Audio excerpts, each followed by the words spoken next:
Selamat malam dan salam sejahtera yang terhormat Bapak Basuki, selaku dosen penguji seminar proposal tesis mata kuliah metodologi penelitian. Yang saya hormati Bapak atau Ibu mahasiswa mata kuliah metodologi penelitian. Saya di sini Rifan Surya Paskalis dengan NIM 202101061031 akan mempresentasikan proposal tesis dengan judul perbandingan daya lintas generasi terhadap pembelian. Nah, di sini ada bab 1 pendahuluan yang dimana berisikan latar belakang, rumusan masalah, tujuan penelitian, manfaat penelitian, dan sistematika penelitian. Yang melatar belakangi mengambil judul seperti ini karena berdasarkan hasil survei Asosiasi Penyelenggara Jasa Internet Indonesia atau bisa kita kenal APJII adalah 210 juta pengguna internet di dalam negeri pada periode 2021-2022. Nah, jumlah itu semakin meningkat 6,78% dibandingkan tahun sebelumnya, yaitu 196,7 juta orang. Hal itu pun membuat tingkat penetrasi internet di Indonesia menjadi sebesar 77,02%. Nah, di sini yang melatar belakangi juga banyaknya lintas generasi yang tidak menutup kemungkinan pengguna belanja online. Khususnya ini ada generasi X dan generasi Y dan Z. Dan hal ini sangat diperlukan oleh pemasar untuk mengetahui minat beli konsumen terhadap suatu produk, baik dari para pemasar maupun ahli ekonomi. Kita lanjut. Rumusan masalah. Di sini ada 3 rumusan masalah. Yang pertama adalah apakah online advertisement berpengaruh signifikan terhadap minat beli. Yang kedua, apakah electronic word of mouth berpengaruh signifikan terhadap minat beli. Dan yang ketiga adalah apakah marketing strategis berpengaruh signifikan terhadap minat beli. Terus di sini ada tujuan penelitian. Tujuan penelitian 1, untuk menganalisis signifikansi pengaruh online advertisement terhadap minat beli. Yang kedua, untuk menganalisis signifikansi pengaruh minat beli terhadap e-worm. Yang ketiga, untuk menganalisis signifikansi pengaruh minat beli terhadap marketing dan manfaat penelitian. Untuk bagi peneliti, hasil dari penelitian dapat diharap membuat peneliti lebih memahami daya lintas beli antar generasi dan memperluas wawasan terkait pentingnya online advertisement, e-worm, dan marketing strategis. Untuk Universitas Hayam Wuruk Perbana, Surabaya, hasil penelitian ini diharap dapat menjadi sumber referensi untuk penelitian-penelitian selanjutnya yang akan dikembangkan dan menambah jumlah responden dan memperluas wilayah penelitian. Oke, di sini ada sistematika penulisan yang dimana bab 1 pendahuluan menjelaskan tentang latar belakang, rumusan masalah, tujuan penelitian, manfaat penelitian, serta sistematika penulisan. Bab 2-nya membahas tentang penelitian terdahulu, landasan teori, kerangka pemikiran, dan hipotesis penelitian. Bab ketiga membahas tentang rancangan penelitian, batasan penelitian, identifikasi variabel, definisi operasional, dan lain-lainnya. Nah, kita masuk ke bab 2. Bab 2 berisikan penelitian terdahulu, landasan teori, hubungan antar variabel, dan kerangka pemikiran. Oke, jadi kita lihat penelitian terdahulu. Dalam bab ini dijelaskan tentang penelitian terdahulu yang telah dilakukan yang menjadi pedoman atau rujuk oleh peneliti terdahulu berkaitan dengan penelitian yang akan dilakukan peneliti saat ini. Di sini ada penelitian terdahulu dari Saroja. Penelitian ini berjudul Perception of the Challenge of Online Purchasing, a Study from Baby Boomers, Generation X, and Generasi Y, Points of View.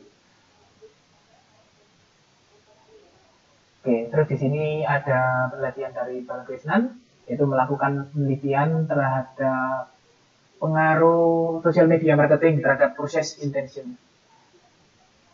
Di sini ada Rahayahim meneliti pengaruh smartphone pada purchasing intention.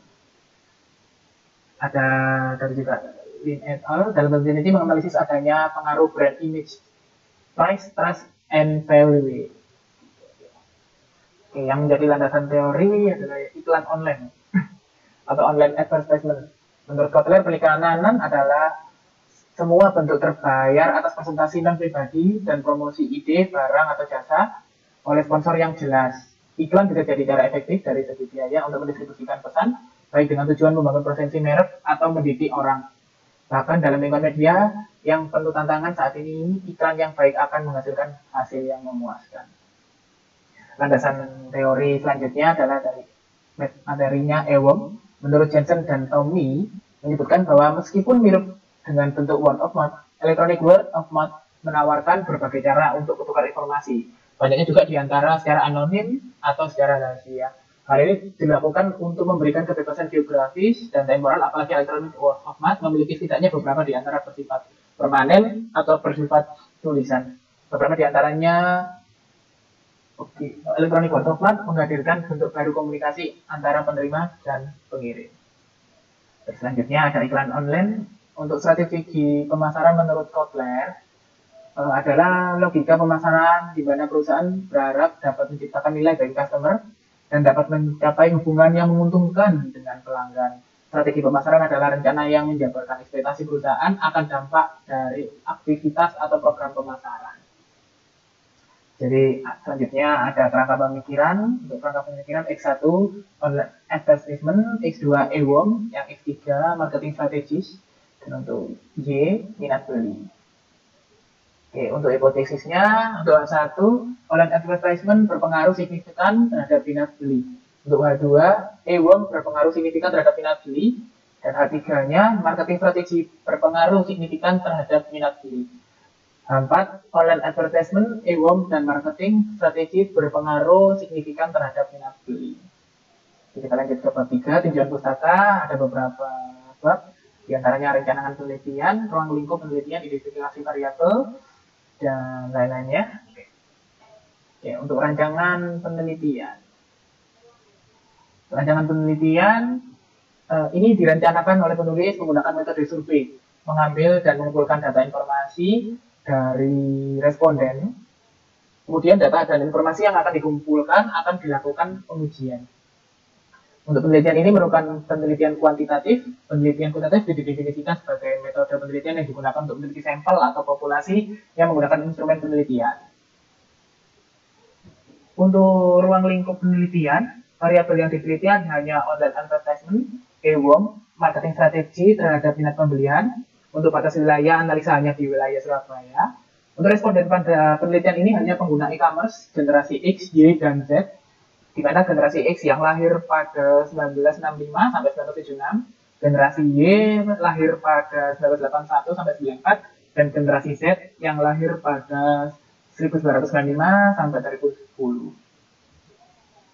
Identifikasi variabel, variabel bebas dan variabel terikat. Untuk variabel bebas ada online advertisement, EWOM, marketing strategis. Untuk variabel terikatnya adalah minat beli. Oke, untuk definisi operasional, online advertisement adalah perikanan semua bentuk terbayar atas konsultasian pribadi dan promosi ide, barang, atau jasa oleh sponsor yang jelas. EWOM, informasi ini tersedia bagi orang-orang ataupun institusi melalui media internet. Untuk marketing strategi dapat menciptakan nilai bagi customer dan dapat mencapai hubungan yang menguntungkan dengan pelanggan. Untuk pengukuran variabel sendiri menggunakan skala Likert di mana responden menyatakan tingkat setuju atau tidak setuju mengenai berbagai pertanyaan mengenai perilaku objek atau kejadian. Untuk skornya 1 sampai 5. Nah, untuk populasi menurut Sanusi, populasi adalah seluruh kumpulan elemen yang menunjukkan ciri-ciri tertentu dapat digunakan untuk membuat kesimpulan, dan kumpulan elemen itu menunjukkan jumlah. Sedangkan ciri-ciri tertentu menunjukkan karakteristik dari kumpulan itu. Sifat populasi adalah objek atau individu berkarakteristik sejenis atau mempunyai ciri-ciri yang sama. Untuk sampel, menurut Sugiono, sampel yang adalah bagian dari jumlah karakteristik yang dimiliki oleh populasi. Perhitungan sampel mengikuti rumus Lemeseau. Populasi dalam penelitian ini diketahui tidak diketahui jumlahnya dan dibuatkan menjadi 100 responden. Seperti dengan berikut. Nah, untuk teknik pengambilan sampel dilakukan. Sampel yang digunakan dalam penelitian ini adalah purposive sampling. Purposive sampling itu yaitu adalah teknik sampling di mana sekelompok subjek dipilih atas dasar ciri-ciri atau sifat-sifat tertentu yang dipandang mempunyai sangkut pautnya yang erat dan ciri-ciri atau sifat-sifat populasi yang sudah diketahui sebelumnya. Ciri atau sifat yang dimaksud adalah subjek dalam penelitian adalah masyarakat Surabaya yang termasuk dalam kategori X, Y, dan Z. Untuk instrumen penelitian, pengumpulan data penelitian ini menggunakan kuesioner. Kuesioner merupakan instrumen pengumpulan data yang dioperasionalisasikan dalam bentuk item atau pertanyaan kepada responden, lalu responden memiliki alternatif jawaban yang sudah tersediakan. Nah, untuk langkah penyusunan kuesioner yaitu menyusun daftar pertanyaan, merumuskan item-item pertanyaan serta alternatif jawaban, dan ketika menetapkan skor yang diberikan untuk setiap pertanyaan.